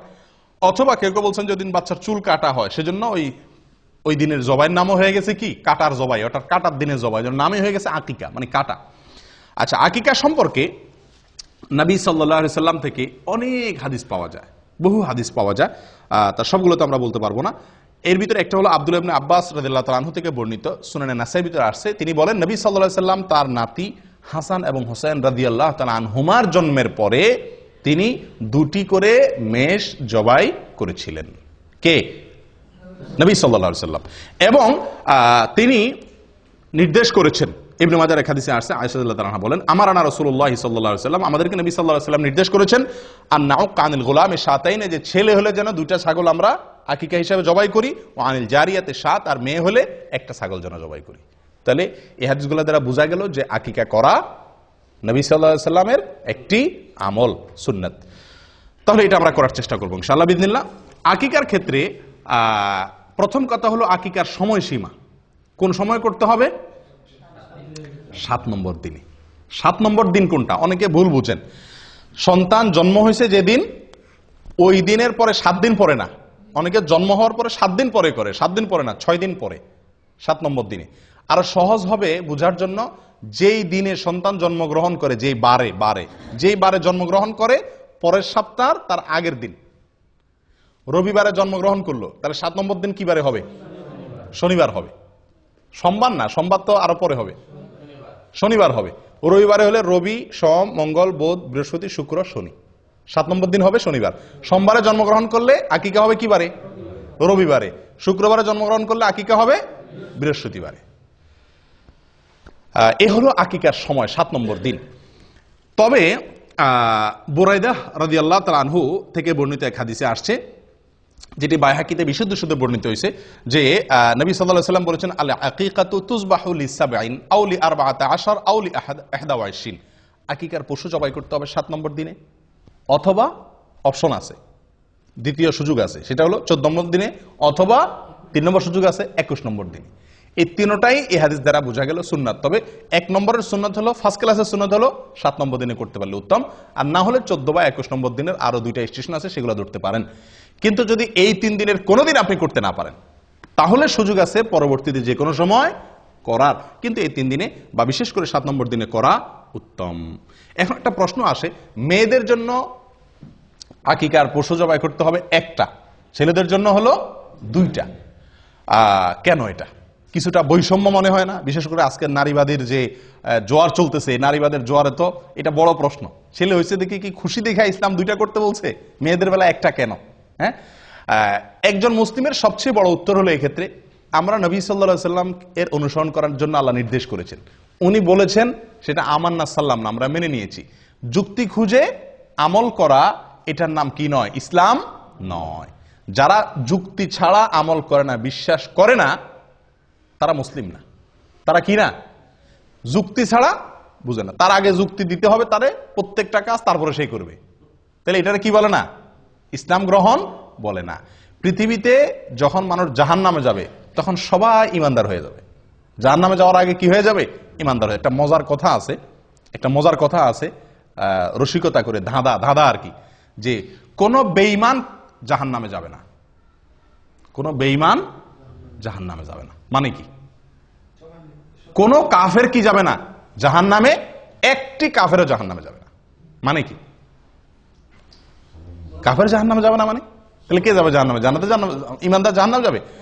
যখন সে জাহান্নামে যাবে তখন আর কেউ কাফের থাকবে না। থাকবে? সে তো জাহান্নাম দেখার পরে সবকিছু বিশ্বাস করবে না? এই দেখার পরে বুঝার পরে এখন সে বিশ্বাস করলে এটার মূল্য আর নাই। তো এর মানে হলো যে কাফের জাহান্নামে যাবে না। জাহান্নামে যখন যাবে তখন ঈমান আসবে, কিন্তু সেই ঈমানের ভ্যালিডিটি আল্লাহ সুবহানাহু ওয়া তাআলার কাছে আর নাই বা থাকবে না। যাই হোক, তাহলে যেটা বলছিলাম আকিকার ক্ষেত্রে কেন মেয়েদের ক্ষেত্রে একটা, ওই যে নবী সাল্লাল্লাহু আলাইহি ওয়াসাল্লাম বলছেন সেজন্য, আমার কোনো যুক্তি আর প্রয়োজন নাই। কিন্তু এর বাইরে বহু যুক্তি আছে। দেখুন, ইহুদিরা মদিনাতে, ইহুদিদের বসবাস ছিল, তাদের প্রভাব ছিল মদিনার সমাজে। ইহুদিরা মেয়ে হলে কোনো আকিকাই করতো না। আকিকা এটা আগে থেকে চালু ছিল। তারা ছেলে হলে আকিকা করতো, মেয়ে হলে কোনো আকিকা করতো না। কারণ মেয়ে হলে তো সবাই কি এমনি তাদের মেজাজ গরম, জবাই জীবন্ত কবর দিতে পারলে বাঁচে, আবার আকিকা মেয়ে হলে। যাই হোক, এটা মুশরিকদের ভিতরে বেশি ছিল যদিও, কিন্তু ইহুদিরা মেয়ে হলে আকিকা দিত না। নবী সাল্লাল্লাহু আলাইহি ওয়াসাল্লাম একটা দিতে বলেছেন। এর অনেক কারণ আছে, যৌক্তিক কারণ আছে। সবচেয়ে বড় কারণ হলো নবী সাল্লাল্লাহু আলাইহি ওয়াসাল্লামের নির্দেশ। বাস, অনেক উলামা ইকরাম এর একটা কারণ উল্লেখ করেন যে আকিকার ব্যাপারে এক হাদিসে আসছে, আল আকিকাতু আল গুলামু মুরতাহানুন বিআকিকাতিহি, যে কোনো শিশুর জন্মের পরে তার আকিকার বিনিময়ে সে বন্ধক থাকে আল্লাহর কাছে। বন্ধক থাকে। বন্ধক বুঝেন আপনারা? কোন জিনিস কারোর কাছে বন্ধক রাখার মানে কি? টাকা দিয়ে সেই জিনিসটা আমি কি করতে পারবো? ছাড়াতে পারবো। না ছাড়াইলে ততক্ষণ পর্যন্ত ওইটা আমার হবে না। সন্তান বন্ধক থাকে জন্মের পরে, আকিকা দিলে বন্ধক ছুটে। মানে কি? কি বন্ধক থাকে? এর ব্যাখ্যা কি?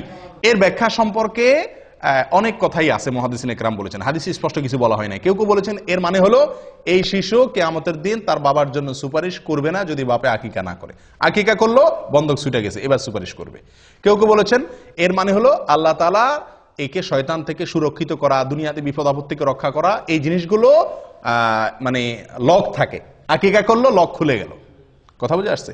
তো ছেলেদের জীবনে নিরাপত্তার ঝুঁকি সবচাইতে বেশি মেয়েদের তুলনাতে, এবং ডাক্তাররা বলেন যে পুরুষদের শরীরে রোগ প্রতিরোধ ক্ষমতা মেয়েদের তুলনাতে কম থাকে, আর মেয়েদের শরীরে রোগ প্রতিরোধ ক্ষমতা একটু বেশি থাকে। আল্লাহ সৃষ্টি করছেন এভাবে।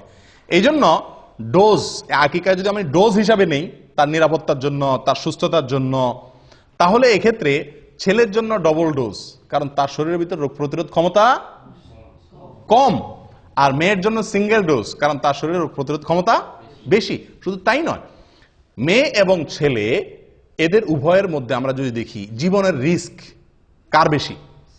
ছেলেদের বেশি। রাস্তায় যাইতে হয়, গাড়িতে যাইতে হয়, অ্যাক্সিডেন্টের সম্ভাবনা থাকে, বিপদ আপদের সম্ভাবনা মেয়েদের থেকে ছেলেদের মধ্যে বেশি থাকে। অ্যাক্সিডেন্টে, একটা অ্যাক্সিডেন্টে যদি 10টা মানুষ মারা যায়, বেশিরভাগ ছেলেই মারা যায়, তাই না? তো তাদের জন্য নিরাপত্তা রক্ষার এই টিকা বা ডোজ ডবল আল্লাহ তাআলা রাখছেন। এটা একটা যুক্তি, কিন্তু এটা সঠিক হওয়া কোনো জরুরি না। এরকম অনেক যুক্তি দেওয়া যেতে পারে। সবচেয়ে বড় যুক্তি হলো আল্লাহ এবং তার রাসূলের নির্দেশ। ব্যাস, মেয়ে হলে একটা, ছেলে হলে দুইটা। তবে এক হাদিসে আসছে ছেলেদের জন্য দুইটা যে ছাগল আপনি জবাই করবেন, সে দুইটা কি হইতে হবে? সমান সমান হওয়া উচিত। না হলে হয়ে যাবে, কিন্তু উচিত হলো সমান সমান হওয়া, কাছাকাছি হওয়া। মানে দেখতে একেবারে একটা আসমান আর জমিন যেন তফাৎ না হয়ে যায়। আমরা অনেকেই একটা গরু দেই, একটা ছাগল দেই, তাই না? তারা এই হাদিসের খেলাফ আমল হয়ে যায়। আপনি মনে করেন যে বিশাল বড় গরু দিলাম, সওয়াবটা বেশি হয়ে গেলেন, নামটা বেশি পাইছেন, গোশত বেশি পাইছেন, মানুষ বেশি খাওয়াইছেন, বাহবা বেশি পাইছেন, ঠিক আছে, কিন্তু সুন্নতের উপরে আমল আপনার হলো না।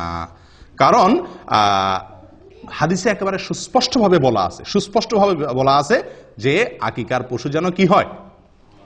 দুইটা কাছাকাছি হয়, দেখতে যেন খুব বেশি বেশ কম না হয়। আকিকা কোন পশু দিয়ে দিবেন, এটা একটা বড় প্রশ্ন।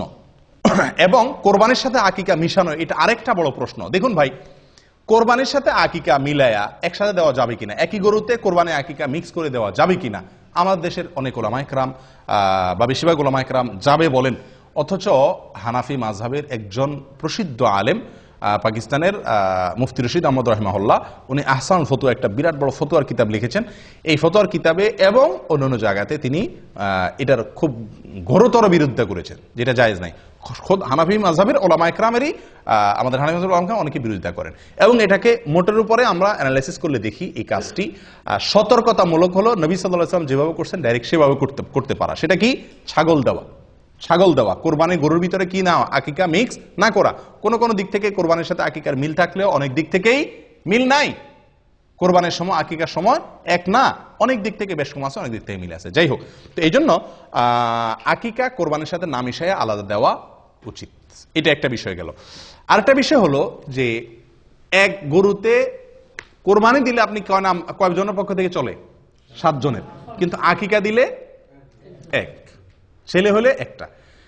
কিন্তু সেক্ষেত্রেও ওই যে দুইটা পাশাপাশি রাসূল ইসলাম কাছাকাছি বয়সে বলতে বলছেন, তাহলে সেক্ষেত্রে 2 গরু তো আকিকা মানুষ দেয় না, হয় একটা দেয় গরু, ওইটা দিয়ে 2 ছেলে হলে এক গরুতে সেরে ফেলে, অথবা এক গরুর সাথে বড় ধরে একটা ছাগল দেয়। অনেকে তো গরুতে অংশ দেয়, তো এই অংশ দেওয়া না দেওয়া উচিত, ডাইরেক্ট গরু বা ছাগল দেওয়া উচিত। দেখুন ভাই, আকিকার 3টা শ্রেণী আমি বলি। এক হলো আপনি গরুতে 2 নাম দিলেন, এটা হাদিসের থেকে অনেক দূরে হয়ে যায়। এটা সম্পূর্ণ যুক্তি নির্ভর হয়, দলিলের সরাসরি দলিলের সাথে মিলে না। নাম্বার 2, 2টা ছাগল দেওয়া বা 2টা ভেড়া দেওয়া সরাসরি, এটা নবী সাল্লাল্লাহু আলাইহি ওয়াসাল্লাম আমার সাথে মিলে, এটা হলো এই ক্লাসের।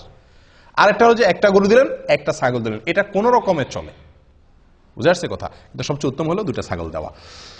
আকিকা যদি কেউ দিতে না পারে, সমস্যা আছে? কোনো বিশেষ কোনো অসুবিধা নাই, হারাম না, কারণ এটা ফরজও নয়, ওয়াজিবও নয়। কিন্তু বিনা কারণে আকিকা কি করা উচিত না? ছাড়া উচিত না।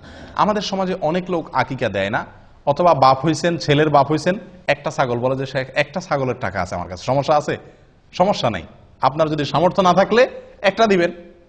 কিন্তু আমাদের দেশে মানুষের জন্য আমি বলি যে একটা দিলে চলবে না ছেলের বাপ হইলে। কেন? কারণ ছেলের বাপে যদি বলে যে আমার সামর্থ্য নাই, আমার তার সাথে কথা আছে। কেমনে সামর্থ্য নাই আপনার? আপনার সামর্থ্য নাই কেমনে আমার বুঝাই দেন। একজন বাপ সন্তান জন্মের পরে কমের পক্ষে 10 কেজি মিষ্টি কিনা লাগে আমাদের দেশে, লাগে কি লাগে না? হাসপাতালের ডাক্তার, আয়া, দারোয়ান, বাড়ি, শ্বশুর বাড়ি, বন্ধু বান্ধব, আশপাশের প্রতিবেশী দিতে দিতে মিনিমাম 10 কেজি লাগে, আপনার মিষ্টি লাগে। ঢাকা শহরে যদি আপনি মিষ্টি কিনতে যান, 400 টাকা মিষ্টির কেজি। 10 কেজি মিষ্টির দাম কত হয়? 4000 টাকা। 4000 টাকা মোটামুটি একটা ছাগল পাওয়া যাবে কি যাবে না? তো আপনি যদি বলেন যে একটা ছাগলের টাকা আছে আমার কাছে, আমি বলবো আরেকটা ছাগলের টাকা আমি বাইর করে দিচ্ছি। আপনার মিষ্টি খাওয়াইতে বলছে কি? এটা আরেক ভুল। সন্তান জন্মগ্রহণ করার পরে আমরাও ভুল করি, যারা খাওয়াইয়া পাটি তারাও ভুল করি, আর যে খাওয়ায় সেও ভুল করে। আমরা সন্তান হইলে বা কিছু হইলে বলি কি ভাই মিষ্টি খাওয়ান। আশ্চর্য, শরীয়ত আপনারা বলছে গোশত খাওয়ার অধিকার দিচ্ছে, আপনি গোশত না চাইবেন, আপনি চাইবেন লাহাম, আপনি চান মিষ্টি। এটা বোকামি না? আর যে খাওয়ায় সেও ভুল করে, কারণ সে মিষ্টি খাওয়ালে তো আর আকিকা মাফ নাই। এদিকে মিষ্টি কিনে আবার এদিকে আকিকা কিনে, ডবল খরচ না? আপনার কাছে কেউ মিষ্টি চাইলে আপনি তারা হাইকোর্ট দেখাই দেন, বলে দেন যে আকিকার দিন আইসেন। আকিকার দাওয়াতে মানুষ ভয়ে সাধারণত আসতে চায় না, অতএব আপনার মিষ্টির টাকা বেঁচে যাবে। তো যাই হোক, এই মিষ্টি কিনতে গিয়া সুন্নতের উপর আমল করা অনেক সময় কঠিন হয়ে যায়, এটা ঠিক না, এটা একটা ভুল প্রবণতা। আল্লাহ আমাদেরকে সঠিকটা করার তৌফিক দান করেন। প্রিয় ভাইরা, আকিকার পশু আপনি যখন জবাই করবেন, আকিকার পশু জবাই করবেন, তখন কি দোয়া পড়বেন? বিসমিল্লাহি আল্লাহু আকবার, বিসমিল্লাহি আল্লাহু আকবার, আল্লাহুম্মা লাক ওয়া ইলাইক, আল্লাহুম্মা লাক ওয়া ইলাইক, হাযিহি আকিকাতু, এরপরে বাচ্চার নাম বলবেন। হাজি আকিকাতু ফুলান ইবনে ফুলান, হাজি আকিকাতু আব্দুল্লাহ ইবনে অমুক, হাজি আকিকাতু অমুক ইবনে অমুক। বাংলাও বলতে পারেন বিসমিল্লাহ আল্লাহু আকবার, আল্লাহ এটা আপনার উদ্দেশ্যে করছি, আপনার জন্য, এবং আপনার দিকে এটা প্রত্যাবর্তিত, এই পশু যেটা জবাই করতেছি, এবং এই পশুটা আমার অমুক ছেলের অমুকের ছেলে অমুকের পক্ষ থেকে এটা কি দিলাম, আকিকা করলাম। দোয়া না পড়লেও আকিকা হয়ে যাবে, কিন্তু পড়া সুন্নাত। এটা নবী সাল্লাল্লাহু আলাইহি ওয়াসাল্লামের আমল, যেহেতু বাইহাকিতে বর্ণিত হয়েছে, অতএব এটা আমল করা ভালো। আকিকার গোশত বাপ মা খাইতে পারবে কি পারবে না? পারবে। আমাদের দেশে অনেক বাপ মা খায় না, আকিকার গোশত বাপ মা খাইতে পারবে না।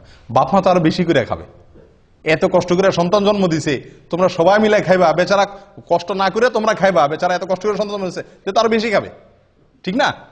অনেকে খায় না, এটা ভুল প্রবণতা। অনেকের মধ্যে একটা প্রবণতা আছে, খুব বাজে প্রবণতা, এটা খুব কম জায়গায় আছে যদিও, জাহেলি যুগে ছিল, এত মারাত্মক না, জাহেলি যুগের চাইতে আরো বেশি জাহেলি যুগ। সেটা হলো যে আকিকার পশুর রক্ত কোন কোন এলাকাতে শিশুরে খাওয়ায়, বলে যে রোগ বালাই ভালো হবে। মূর্খতা কোথায় চলে গেছে? আল্লাহ সুবহানাহু ওয়া তাআলা কোরআনে স্পষ্ট বলেছেন, হুররিমাত আলাইকুমুল মাইতাতু ওয়াদ-দামু, আল্লাহ তাআলা রক্তকে হারাম করেছেন। তাহলে সেখানে শিশুরে আপনি খাওয়াচ্ছেন, এবং রক্তের ভিতরে এই যে প্রবাহমান রক্ত, যেটা রক্ত থেকে বের হয়ে আসে, এটা মানুষের শরীরের জন্য বিষের মতো ক্ষতিকর, ভয়াবহ ক্ষতিকর জিনিস। কেন আল্লাহ তাআলা জবাই করে রক্ত বের করে দিতে বলছেন? ডাক্তাররা বলেন, চিকিৎসা বিজ্ঞানীরা বলেন, কারণ কোন পশু যদি জবাই করা ছাড়া এমনি মাইরা খান আপনি, এই রক্ত এগুলা তো বের হলো না, এই গোশত স্বাস্থ্যের জন্য ভয়াবহ রকমের ক্ষতি করে। এই জন্য তো জবাই নির্দেশ করছে শরীয়ত, যাতে রক্তগুলো বের হয়ে যায়। আর সে রক্ত নিয়ে কারা খাওয়াচ্ছে? শিশুরে খাওয়াচ্ছে। আমি কোরবানির সময় বহু দেখছি যে কোরবানি জবাই করার সময় ওই কাপ নিয়ে এসে ধরে রাখে, রক্ত ধরে নেয়, এবার শিশুরে খাওয়ায়। এই মূর্খতা আমি নিজের চোখে দেখেছি বহুত। আল্লাহ তাআলা আমাদেরকে হেদায়েত দান করেন। জবাই 7 নম্বর দিনে করা সুন্নাত। অনুষ্ঠান বা গোশত খাওয়া আপনি অন্য কোনো দিন করতে পারেন। দেখা যাচ্ছে যে শুক্রবার ছাড়া অনুষ্ঠান করা হয় না, তো অনুষ্ঠানটা আপনি অন্যদিন করেন, কিন্তু জবাইটা কোন দিন করতে হবে? 7 নম্বর দিনে করতে হবে। আকিকার এক জায়গাতে আপনি প্রবাসে আছেন, দেশে বাচ্চা হয়েছে, তো এখানে আপনি কি দিতে পারেন? আকিকা দিতে পারবেন। আবার বাচ্চা হাসপাতালে আছে, 7 নম্বর দিন এসে গেছে, আকিকা আপনি বাসায় দিতে পারেন। বাচ্চা নানা বাড়ি আছে, আকিকা দাদার বাড়ি দিতে পারেন, কোনো অসুবিধা নাই। বাচ্চা কোথাও আছে এটা দেখার দরকার নাই, যে কোনো জায়গায় দিলেই হলো। 2টা ছাগল দিবেন, ছেলে হয়েছে, দেশে একটা দিলেন, এখানে আরেকটা দিলেন, অসুবিধা নেই, চলবে। আমাদেরও খাওয়ার ব্যবস্থা রাখলেন, শুধু দেশেই সব খাওয়াইলেন না। আকিকার অনুষ্ঠান শেষ, আকিকার ঘরে শেষ কথা, আকিকার অনুষ্ঠান। কি অনুষ্ঠান রে ভাই? আকিকার অনুষ্ঠান। আকিকার অনুষ্ঠান আমাদের দেশে এটা একটা জুলুমের অনুষ্ঠান হয়ে গেছে। আকিকার অনুষ্ঠান করাতে দোষের কিছু না, কিন্তু আকিকার অনুষ্ঠানে যে চাঁদাবাজি হয়, এটা অত্যন্ত নিকৃষ্টতম একটা কাজ। আপনি বলবেন মানুষ খুশি হয়ে দেয়, আমি বলবো না। খুশি হয়ে 100 জন অতিথি থাকলে তার ভিতরে 20 জন হয়তো মন থেকে খুশি হয়ে দিচ্ছে, বা 30 জন দিচ্ছে, বা 50 জন দিচ্ছে। একটি লোকও যদি নাখোশ হয়ে আপনার সিস্টেমের কারণে দিতে বাধ্য হয়, লজ্জায় পড়ে দেয়, তাহলে আপনি তার গুনাহগার। এই উপহারটা আপনার জন্য হারাম হয়ে গেল। নবী সাল্লাল্লাহু আলাইহি ওয়াসাল্লাম বলেছেন, লা ইয়াহিল্লু মালু ইমরিইন মুসলিমিন ইল্লা বিতিবি নাফসিহি। কোন মুসলমানের মাল তার সন্তুষ্ট চিত্তে না হলে, মন থেকে সে খুশি হয়ে না দিলে, বাধ্য হয়ে দিলে, এটা জায়েজ নেই, হারাম। এটা হলো চাঁদা। এটা হলো কি? চাঁদা। আমি বলি মাস্তানরা যে চাঁদাবাজি করে আমাদের দেশে, মাস্তানরা যে চাঁদাবাজি করে, ওইটা আর এই বিয়ের উপহার আর আকিকার উপহার, এই 2 চাঁদা, এটারও আমি চাঁদাবাজি বলি। এই চাঁদা আর মাস্তানের চাঁদা, এই দুইটার ভিতরে পার্থক্য একটা, মূল জিনিস একই। পার্থক্য কি? পার্থক্য হলো মাস্তানে চাঁদাবাজি করার সময় কিছু খাওয়াইটা হয় না, ডাইরেক্ট চাঁদাটা নিয়ে নেয়।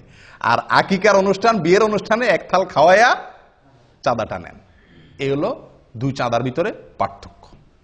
কিন্তু বেশিরভাগ লোক না হইলেও, কিছু লোক হইলেও নাখোশ হয়ে যায়। বিশেষ করে এই অনুষ্ঠানগুলোতে একান্ত কাছের বাচ্চার, খুব কাছের লোক, ফুফু ভাই, এরা হয়তো একটা চেইন দিল, একটা আংটি দিল, বা একটা কিছু দিল, নগদ টাকা দিল, অসুবিধা নেই। কিন্তু অন্যান্য অনেক লোক আছে যারা আকিকার অনুষ্ঠানে খালি হাতে যাইতে পারে না। এই দেশে এই কালচারটা নেই। আমাদের মোহাম্মদ আলী গত শুক্রবারে আকিকার এক দাওয়াত পাইছে, তো আমারে বলে শেখ এরাবিয়ানদের দাওয়াত, তো আমারে বলে শেখ কি নিয়ে যাবো? আমি বললাম যে এখানে তো নেওয়ার সিস্টেম নাই, নিলে তুমি বেকুব হইবা, সবার সামনে শরম পাইতে হবে, কেউ নিবে না, তুমি একলা নিবা। সে আমার কথা শুনে নাই, না শুনে ওই সাবিল থেকে বাচ্চার জন্য গিফট কিনে নিয়ে গেছে। বুদ্ধিমানের কাম করছে, গায়েত রাখছে আগে, নিয়ে আগে বেজ্জত হয় না, যায় দেখে কেউ কিছু আনে নাই, তখন সে একলা নিলে বেকুব হবে না, আর আনে নাই। তো এই দেশে এই সিস্টেমটা নেই। দাওয়াত দিচ্ছেন, খেয়ে চলে যাবে। আপনি দাওয়াত দিয়া টেবিল আর চেয়ার নিয়ে বসা, আমি বলি আকিকা বিয়ের অনুষ্ঠানে যে গেটে টেবিল চেয়ার নিয়ে বসে না, এটা এক তো মাস্তানের চাঁদাবাজির সাথে মিল আছে, আর হলো ভিক্ষুকের ভিক্ষার সাথে মিল আছে। পার্থক্য হলো এতটুকু, ভিক্ষুকে ভাঙা থাল নিয়ে ভিক্ষা করে, আর আপনি টেবিল আর চেয়ার নিয়ে ভিক্ষা করেন, এই হলো পার্থক্য। ভিক্ষুক ভিক্ষার সময় ভাঙা থাল নিয়ে বসে, আপনি টেবিল আর চেয়ার নিয়ে বসলেন। নিকৃষ্ট একটা কালচার হয়ে গেছে আমাদের দেশে, এগুলা বাধ্য হয়ে মানুষ, এটা সিস্টেম হয়ে গেছে। কেউ যদি বাচ্চাকে খুশি হয়ে কিছু দিতে চায়, ওপেন, আগে পরে কত সময় সে দিতে পারে। এই সময়টাতে আমি গেটে খাতা কলম নিয়ে বসা মানে কি, তুমি না দিয়া ঢুকলে চিহ্নিত হয়ে যাবা, কি দিছো সেটা আবার লেখা হবে। এগুলো একরকম মানুষকে বাধ্যবাধকতায় ফেলে দেওয়া, যেটা উচিত না। আল্লাহ তাআলা মাফ করেন। আকিকার দিনে যে কাজগুলো করা দরকার, বা যে আমলগুলোর কথা আমরা বলছি একজন শিশুর জন্মের পরে, সেগুলো তো আমরা করি না, করি হলো কুকাম। বিশেষ করে ঢাকা শহরে, এখন ঢাকা না সব জায়গাতেই, ম্যাক্সিমাম জায়গাতেই আকিকার যে অনুষ্ঠান করে, আল্লাহ মাফ করুক, রীতিমতো ক্যালকুলেশন করে তো হিসাব বাইর করে, কত খরচ হবে, কত লোক দাওয়াত দেবো, কি গিফট আসতে পারে, কত টাকা আমাদের প্রফিট থাকতে পারে, হিসাব নিকাশ হয়। এটা তো একটা আছেই। আরেকটা অনাচার যেটা বিয়ের ভিতরে হয়, সেটা হলো ব্যান্ড পার্টি এনে, অথবা লম্বা লম্বা বড় বড় ওই যে আপনার সাউন্ড বক্স আনায়া ধুম ধাড়াক্কা গান চালায় দেয়। আপনারা লক্ষ্য করছেন এটা? কারণ বাচ্চারা আকিকা মানে সেখানে আশপাশে সবার ঘুম হারাম। এটা কি সুন্নতের উপর আমল হলো না তামাশা হলো? এই বাচ্চার উপরে তো আল্লাহর গজব নাজিল হবে রহমতের জায়গায়, যে বাচ্চার আকিকা উপলক্ষে পুরো এলাকা মানুষের ঘুম হারাম। আমি নিজে গতবার ছুটিতে গেছি দেশে, রাত 12টা-1টা বাজে হঠাৎ করে দেখি ধুমধাড়াকা শুরু হয়ে গেছে 12টার দিকে, গভীর ঘুম ভেঙে গেছে। কি ব্যাপার? বিশাল সাউন্ড দিয়ে গান। আমি নেমে বের হলাম, আমার ওয়াইফ বলে যে যাইও না, এত রাত্রে ঢাকা শহরে মানুষ বাসাতে বাইরে না। কি বলো, এই এলাকায় কোনো মানুষজন বসবাস করে না নাকি? বাইর হয়ে যায়, দেখি যে আকিকার ধুমধাড়াকা গান চলতেছে। বললাম যে ভাই, মাথার বিবেক কোথায় গেছে? এই শিশুটার জন্ম হয়েছে, তার জন্য সবাই দোয়া করবে। এই যে আমার ঘুমটা ভাঙাই দিলেন, আমি কি দোয়া করবো না বদদোয়া করবো? আমার মধ্যে শত শত লোক বদদোয়া করতেছে শিশুর জন্য, আর আপনি ধুমধাড়াক্কা গান লাগাই দিচ্ছেন। মূর্খতা কোথায় গিয়ে ঠেকছে? আপনি বিয়ের অনুষ্ঠানে গান বাজাবেন না, নাচবেন, আরো কিছু করবেন, আপনার বাসায় আপনি করেন। আপনি সাউন্ড বক্স দিয়ে পুরো এলাকা মানুষের কষ্ট দিচ্ছেন। শিশুর কষ্ট হচ্ছে, অসুস্থ লোকের কষ্ট হচ্ছে, ঘুমন্ত মানুষের কষ্ট হচ্ছে, অনেকের ডিউটি আছে সকালে, অনেকের পরীক্ষা আছে সকালে, সারা রাত। এবং বিশেষ করে ঢাকা শহরের এই কালচার একেবারে পুরো ঢাকা শহরে আছে। আমরা মূর্খ, এখনো কত লেভেলের নিচু লেভেলের মূর্খ রয়েছি যে রাতভর আমি পুরো এলাকা মানুষকে বাধ্যতামূলক গান শুনে, কেউ কিছু বলারও অধিকার নাই, সাহস নাই, ক্ষমতা নাই।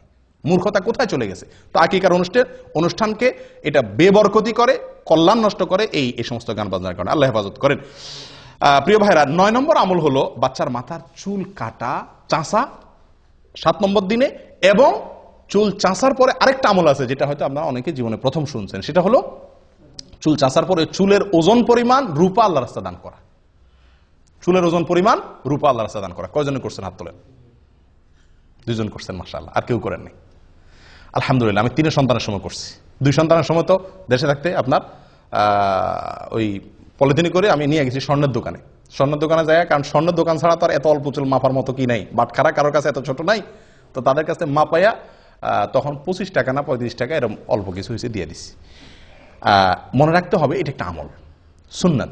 খুঁটে এই সমস্ত সুন্নতের উপর আমল করা দরকার। কিন্তু আমরা জানি না আমল করবো কোত্থেকে। আপনি রূপা দেওয়া জরুরি না, রূপার সমান মূল্যে দান করে দিলেন, কিন্তু ওই চুলের উপরে আন্দাজ করে মাপতে না পারলেও আন্দাজ করে অন্তত দিয়ে দিলেন, এটা করা উচিত। এবং এ সম্পর্কে মুসনাদ আহমদের ভিতরে বিশুদ্ধ সূত্রে বর্ণিত আছে হাদিস, এবং আরো অন্যান্য জায়গাতে মোটামুটি কম বেশ হাদিস আছে। তার ভিতরে একটা হলো আবু রাফি রাদিয়াল্লাহু তাআলা আনহু বলেন, যেটা মুসনাদ আহমদের ভিতরে আসছে, তিনি বলেন যে নবী সাল্লাল্লাহু আলাইহি সাল্লাম যখন হাসান জন্ম হয়েছিল, তখন এই শিশুর মা ফাতেমা রাদিয়াল্লাহু তাআলা আনহাকে বলেছেন, ইহলিকি রাসা, এ ফাতেমা, এই ছেলের চুল চাঁচো, ওয়া তাসাদ্দাকি বিওয়াজনি শারিহি ফিদ্দাতান আলাল মাসাকিন, মিসকিনদেরকে এই বাচ্চার চুলের ওজন পরিমাণ রূপা দিয়ে দিও। কে বলছেন? নবী সাল্লাল্লাহু আলাইহি সাল্লাম। কাকে বলছেন? ফাতেমা রাদিয়াল্লাহু তাআলা আনহাকে। অথচ এই আমলটা আমরা জানিই না। এটা করার চেষ্টা করবেন তো ইনশাআল্লাহ, আল্লাহ তাআলা তৌফিক দান করুন। 10 নম্বর আমল হলো, এটা আরো বিদায় হয়ে গেছে, এটা আমি নিজেও জানতাম না, এবং আমার 3 সন্তান কোনোটার সময় করি নাই। সেটা হলো যে সন্তান জন্মের পরে জাফরানের কালার দিয়ে টাকের মধ্যে একটু লাগাই দেওয়া, মাথা কালার করা, হালকা একটু আনন্দের অংশ হিসাবে। এগুলো কোনো জরুরি আমল না, কিন্তু হাদিসে বর্ণিত আছে। হাদিসটা শুনেন, আয়েশা রাদিয়াল্লাহু তাআলা আনহা বর্ণনা করছেন, এবং এটি সহিহ ইবনে হিব্বানের ভিতরে আছে, এটাও সহিহ সূত্রে বর্ণিত। তিনি বলেন, জাহেলি যুগের মানুষ, জাহেলিয়াতের যুগের মানুষ আকিকার পশুর রক্ত নিয়ে বাচ্চার মাথা চুল চাচার পরে ওটাতে কি করতো? মাখায় দিত। তো রক্ত নাপাক, হারাম জিনিস, এটা দিয়ে বাচ্চার শরীর মাখাবে, এটা তো ভালো জিনিস না করো। নবী সাল্লাল্লাহু আলাইহি ওয়াসাল্লাম তখন নির্দেশ করলেন সাহাবীদেরকে, ইজআলু মাকানাদ দামি খালুকান, তোমরা রক্ত না মাখায়া রং মাখাও। জাফরানের রং হলে সবচেয়ে উত্তম বা বেস্ট। এটা কোনো জরুরি কোনো আমল না, করতে পারলে করলেন, না করতে পারলে নাই। এবং একইভাবে সুনানে আবু দাউদের ভিতরেও এই বিষয়ে হাদিস বর্ণিত আছে, বুরায়দা রাদিয়াল্লাহু তাআলা আনহু থেকে একই জিনিস প্রমাণিত হয়। তাহলে 10 নম্বর আমল হলো মাথায় রং দেওয়া, এবং সেটা চুল চাঁচাটা ছেলে হোক মেয়ে হোক সবার জন্য 7 নম্বর দিনে হলে উত্তম এবং সুন্নাত। 11 নম্বর শেষ আমল, 13টা বলছিলাম না, 13টা না 11টা ভুল বলছি। 11 নম্বর শেষ আমল হলো খাতনা করা। কি করা ভাই? খাতনা মানে মুসলমানি করা। এবং এই মুসলমানিটা 7 নম্বর দিন করা উত্তম। কবে করা উত্তম? 7 নম্বর দিনে। চিন্তা করেন, এত ছোট বাচ্চারা কেমনি মুসলমানি করাবে? ছোট থাকতেই মুসলমানি করাতে সুবিধা, ছোট থাকতেই মুসলমানি করতে সুবিধা। আমার ছোট ছেলেটাকে এখানে মুসলমান করছি 7 নম্বর দিনে। মুসলমানি করে ডাক্তার নার্স আইনে আমার কোলে দিল, 1 ফোঁটাও কাঁদে নেই বাচ্চা। পরে একটু হালকা করে কাঁদছে, এবং কয়েকদিন ভিতরে শুকায় গেছে, আমরা টেরই পাইনি। কিন্তু বড় ছেলেটাকে মুসলমানি করাইছি, বড় হওয়ার পরে ওইটা মুসলমানি করার সময় মনে হয় হাসপাতাল মনে ভেঙে ফেলবি অবস্থা করে ফেলছে। আর গ্রাম দেশে যদি মুসলমানি করানো হয়, হায় রে হায়, ওরে দৌড়ায় ধরতে তো 3 জন লাগে। বেচারা দৌড়াইয়া ধরে আনলেন, এরপরে হাত বাঁধরে, পাও বাঁধরে, একজনের পাও ধরো, একজনের হাত ধরো, একজনের চোখ বাঁধো, এরপরে ছেলের কান্দা, এরপরে ছেলের মার কান্দা, ছেলের বাপের কান্দা, পুরো এলাকা গরম হয়ে যায়, তাই না? কারণ ওই সময় আসলেও কষ্ট হয়। যত বড় হয় তত মুসলমানি করা কষ্ট হয়, যত ছোট থাকতে মুসলমানি করাবেন তত সহজ। 7 নম্বর দিনে করতে পারলে সবচেয়ে ভালো। হাসপাতালে নিয়ে যান, ডাক্তারদের বলেন করে দিবি, একেবারে টেরি পাবে না, সবচেয়ে সহজ। যাই হোক, এটা 7 নম্বর দিনে করতে হবে এমন কোনো জরুরি না, কিন্তু এটা খুব গুরুত্বপূর্ণ। এই যতগুলো আমল বললাম 11টা, এর ভিতরে সবচাইতে জরুরি আমল হলো এই শেষেরটা, খাতনা করা। এটাকে সুনানুল ফিতরা বলা হয়েছে। এমনকি এই খাতনা মেয়েদেরও করাইতে হয় যদি প্রয়োজন হয়। এই খাতনা হলো লজ্জাস্থানের সামনে যে অতিরিক্ত অংশ চামড়া দলা হয়ে থাকে, এর পেঁচে পেঁচে পেশাব থাকে, নাপাক থাকে, পরে এগুলো অ্যালার্জি হয়, স্বাস্থ্যের জন্য ক্ষতি হয়, নাপাকও থাকে, অনেক সমস্যা হয়, এটাকে কেটে ফেলে দিতে হয়। তো আমাদের দেশে সাধারণত মেয়েদের শারীরিক গঠন সেরকম না, যার কারণে আমাদের দেশে এটা প্রয়োজন হয় না, কিন্তু অনেক দেশে প্রয়োজন হয়। শারীরিক গঠনের কারণে খাতনা বাচ্চাদেরও, মেয়েদের ক্ষেত্রেও করতে হয়, কিন্তু ছেলে মেয়ে সকলের জন্য এটা বিধিবদ্ধ। তাহলে মোট 11টা আমল আমরা জানলাম। কার জন্য এগুলা? একটা শিশুর জন্মের পরে তার অভিভাবকদের বা আমাদের অন্যদের করণীয় 11টা আমল আমরা বলেই তো বাই সিরিয়াল। 1, প্রথম আমল কি? সহবাসের সময় দোয়া করা, শয়তানের আশ্রয় চেয়ে নেওয়া। নাম্বার 2, ভূমিষ্ঠ হওয়ার পরে আল্লাহর আশ্রয় চাওয়া এবং বদনজর থেকে বাঁচার জন্য দোয়া করা। এটা কোনো নির্দিষ্ট সময় ঠিক করা নাই। 2, 3 নম্বর, সন্তান কোনো বাচ্চার জন্মগ্রহণের সংবাদ শোনার পরে ছেলে মেয়ে হয়েছে, কোনটা হয়েছে এটা না জিজ্ঞেস করে আগে আলহামদুলিল্লাহ রাব্বুল আলামিন বলে আল্লাহ শুকরিয়া আদায় করা।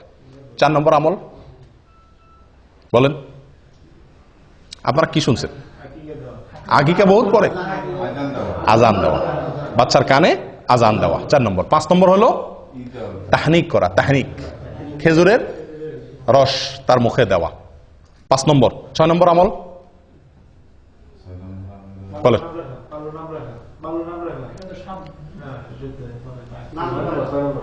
6 নম্বর হলো সুন্দর নাম রাখা। না, নাম রাখার আগে আরেকটা আছে, তাহনিক পর আরেকটা আছে, বলেন।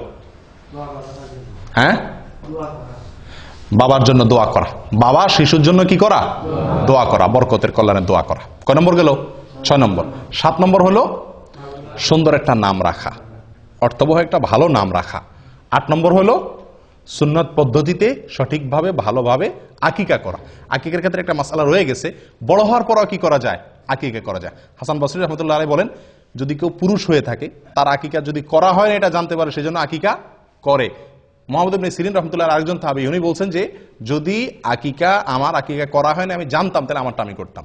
নবী সাল্লাল্লাহু আলাইহি সাল্লাম নিজে নবী হওয়ার পরে ওনার আকিকা তিনি করেছেন। অতএব যদি কারোর আকিকা হয় না এটা শিওর জানতে পারে, তাহলে তার নিজের আকিকা সে পরে করতে পারে। তাহলে 8 নম্বর আমল গেল আকিকা। 9 নম্বর